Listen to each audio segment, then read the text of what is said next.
दोस्तों आज की वीडियो में 7 ऐसे बेकिंग टिप्स आपके साथ शेयर करने वाली हूँ जो आपकी बेकिंग जर्नी को बिल्कुल मज़ेदार और आसान बना देगी। नमस्कार और स्वागत है आप सभी का मेरे चैनल होममेड बाय श्वेता पे। तो चलिए शुरू करते हैं टिप नंबर 7। दोस्तों जब भी आप आपके केक के लिए आपकी क्रीम को व्हिप करते हैं तो बहुत सारी क्रीम आपने देखा होगा कि ब्लेड के अंदर इस तरह से फंस जाती है, तो उसे निकालना काफ़ी दिक्कत भरा काम होता है। तो इसके लिए एक आसान सी टिप आपको बताती हूँ। आपके जो मशीन के ऊपर ये जो लीवर है ना, उसको आपको थोड़ा सा उल्टा घुमाना है, मतलब बैक साइड आपको अगर इस तरह से घुमाएंगे तो आपका जो ब्लेड है ना वो सारी की सारी क्रीम को इस तरह से छोड़ देगा। तो आप देख सकते हैं कि उसको थोड़ा सा घुमाने के बाद आपका जो ब्लेड है वो काफ़ी सारा हद तक साफ़ हो चुका है। Tip number 6।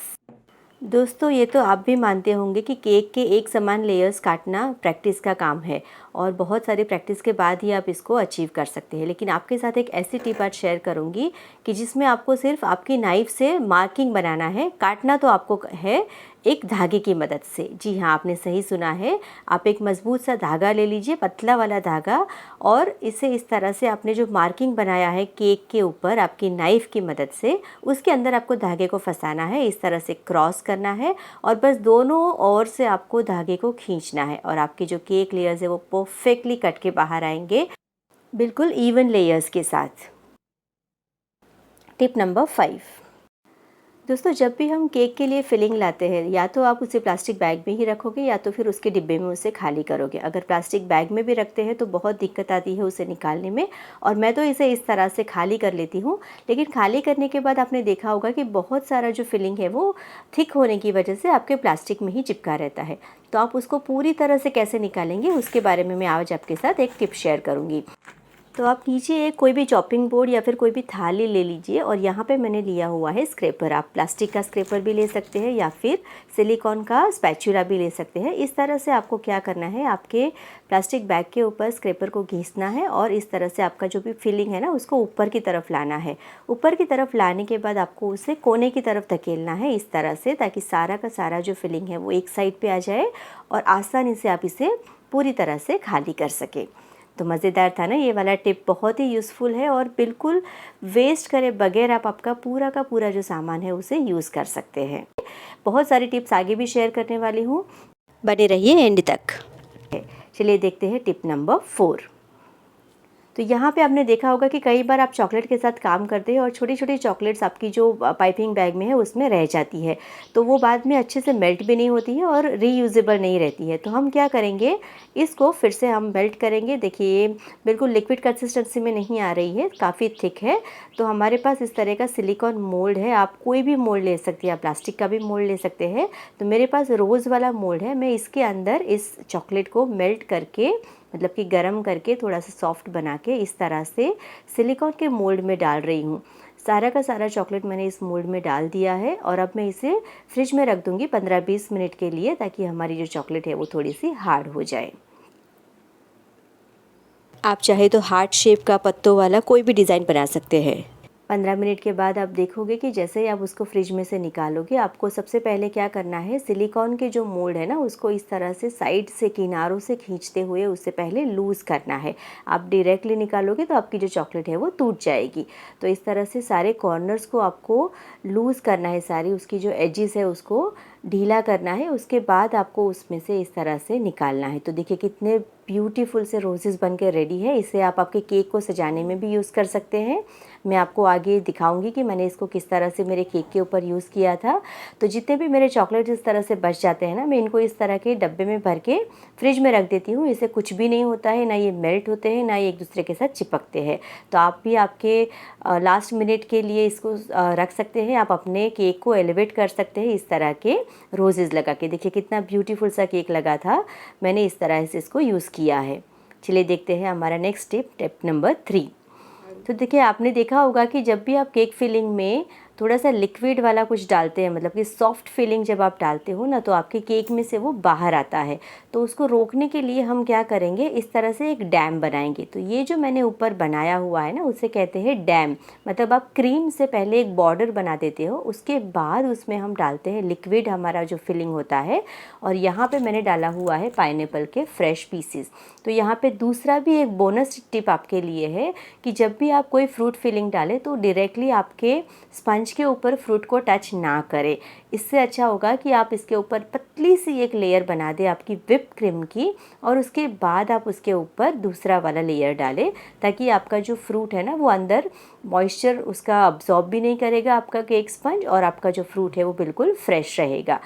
तो ये मैंने बनाया था पाइनएप्पल फ्लेवर का केक। अब आते हैं हमारी नेक्स्ट टिप की तरफ, जो है टिप नंबर 2। तो इसके लिए मैंने क्या किया है कि हमारे केक को ऊपर का टॉप लेयर काटने के बाद कभी कभी इस तरह का वेस्ट निकलता है, तो इसे आपको फेंकने की ज़रूरत नहीं है। आप इसमें से भी बहुत ही अच्छे डेकोरेटिव पीसेस बना सकते हैं, जिससे आप आपके केक को सजा सकते हैं। तो मेरा वीडियो ऑफ हो गया था, इसलिए मैंने इसमें थोड़ा सा फिलिंग डाला था, 1 चम्मच जितना, और मेल्टेड चॉकलेट डाला है। जी हाँ, मैंने यहाँ पर गनाश नहीं डाला है, मैंने पूरा सीधा मेल्टेड चॉकलेट डाल दिया था इसके अंदर, और इस तरह से मैंने इसके डो बना दिया है। और इसमें से अब मैं छोटे छोटे से बॉल निकाल दूंगी। इस तरह से आपको अच्छे से दबाते हुए बॉल को राउंड शेप देके आपके पूरे के पूरे डो में से इस तरह से के 8 से 10 आप बॉल्स निकाल सकते हैं। देखिए मेरे पास चॉकलेट केक भी बच गया था, तो मैंने चॉकलेट केक में से भी इस तरह के बॉल्स बना के रेडी रखे हुए हैं। और जो दूसरा एक लेयर मेरे पास बचा था काफ़ी अच्छा सा, उसमें से मैंने इस तरह के केक्सिकल के मोल्ड में इसे भरा है। मैं बाद में इसे यूज़ करूँगी केक्सिकल्स बनाने के लिए। इन केक्सिकल्स को आप अलग से बेच भी सकते हैं। अगर यहाँ तक आपने वीडियो को देखा है तो इसका मतलब है कि आपको वीडियो पसंद आ रही है। अगर आप मेरे चैनल पे नए हैं और अभी तक सब्सक्राइब नहीं किया है तो प्लीज़ उसे सब्सक्राइब करके मुझे सपोर्ट करें, और बेल नोटिफिकेशन दबा दें, ताकि मेरे फ्यूचर के सारे वीडियो की नोटिफिकेशंस आपको टाइम टू टाइम मिलती रहे। तो चलिए अब देखते हैं हमारी टिप नंबर 1।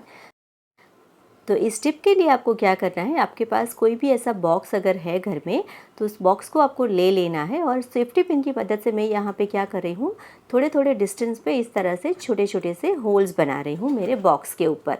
तो यहाँ पे मैंने तकरीबन 10 से 12 इस तरह से होल्स बना दिए हैं, थोड़ा सा गैप छोड़ते हुए। अब हम क्या करेंगे, टूथपिक लेंगे, और यहाँ पे मेरे पास ग्लास में है मेल्टेड चॉकलेट वाइट वाला। तो जो बॉल्स हमने बनाए थे ना अगली टिप में, उसको हमें क्या करना है, फ्रिज में रख देना है 15-20 मिनट के लिए, ताकि वो थोड़े से हार्ड हो जाए। टूथपिक अंदर डालिए, और इस तरह से आपको इसे डिप करना है आपके मेल्टेड चॉकलेट के अंदर। और इस तरह से आप करने के बाद आप क्या करोगे, इसे सूखने के लिए पकड़ के तो खड़े नहीं रह सकते ना। तो अब हमारा काम आएगा ये बॉक्स जो हमने अभी रेडी किया था। पहले अच्छे से आपको चॉकलेट को नितार लेना है, और अब हम क्या करेंगे, जो बॉक्स हमने रेडी किया था होल्स के साथ, उस होल्स के अंदर आपको इस टूथपिक को इस तरह से फंसाना है। ध्यान रहे होल्स आपको बिल्कुल छोटे वाले बनाने। तो यहाँ पे जो मैंने चॉकलेट वाले बॉल्स भी बनाए थे, उसको भी इस तरह से मैं कोट कर लेती हूँ मेल्टेड चॉकलेट के साथ, और इस तरह से अच्छे से आपको टैप करते हुए पूरा एक्सेस जितना भी चॉकलेट है उसे निकाल लेना है।